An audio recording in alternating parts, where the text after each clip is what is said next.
Good morning, students. I just wanted to walk you through a few things to think about with your introduction, conclusion, and then your cover page, which if that's confusing to you, we can talk about any of this Monday because remember, Monday is your final work day. So you'll see this little slideshow in your Canvas and in the calendar that kind of goes through these things. I just want to go through looking at the issue booklet with you to determine the purpose of the introduction and conclusion. So your cover page is just a place for you to kind of introduce us to your idea. What's the title? So kind of what's the overview element you can see in the Coming to America issue frame. We have, we've got our title here, Coming to America, and then our kind of overview question. Who should we welcome? What should we do? And so you can be thinking about that as well. What would kind of your overall phrase and then your question be, with possibly an image to get our brains working. You need to have your name on the cover page as well, obviously, so that we know whose work this is.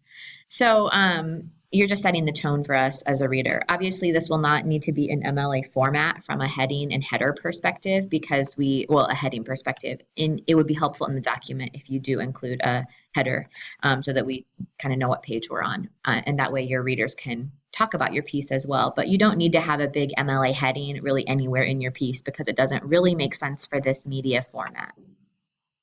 Moving on to introduction. So we have the title of your paper, your overall question, etc. And then remember that the purpose of your introduction is to provide this factual background information so that readers who are unfamiliar with the topic understand what you're talking about.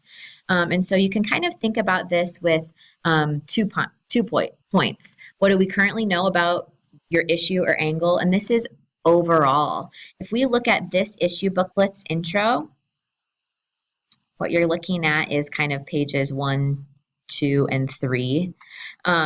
You can see that these are questions about, what are the raw numbers? What is the situation here? So has the rate of immigration increased? How many undocumented immigrants live in the United States? Who are the dreamers?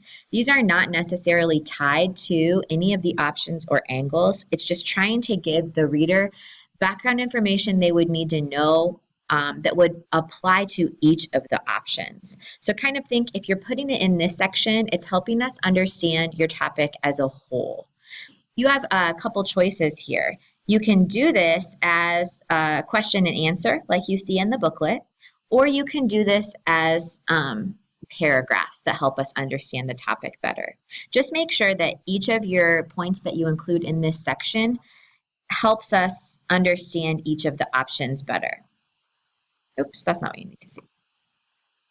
You can see that this group of writers also included media here.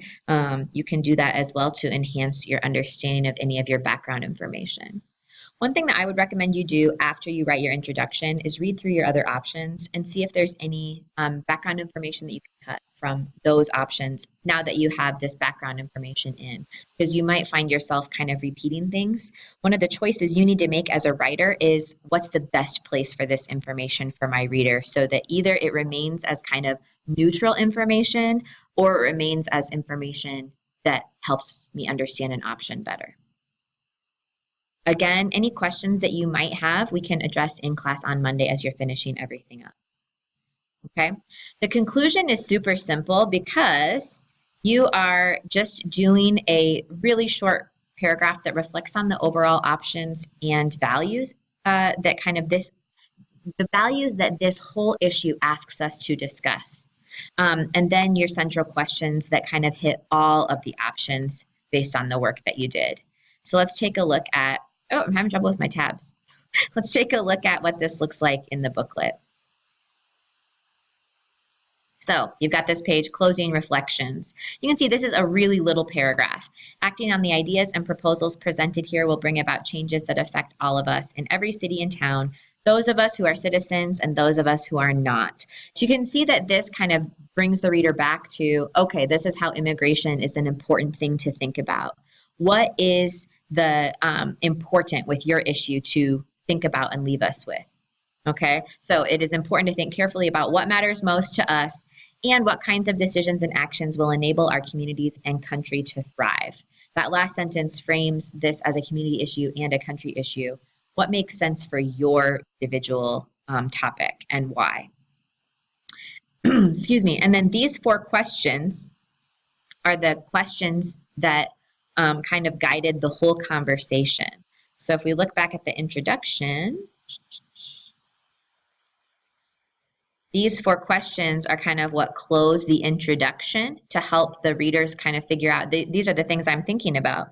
So basically, you get to repeat the questions that you came up with to frame your whole issue.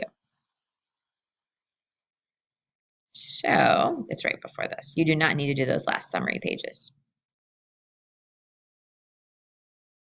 This is the part in class where I would ask if you have any questions, but this is kind of a one-way conversation.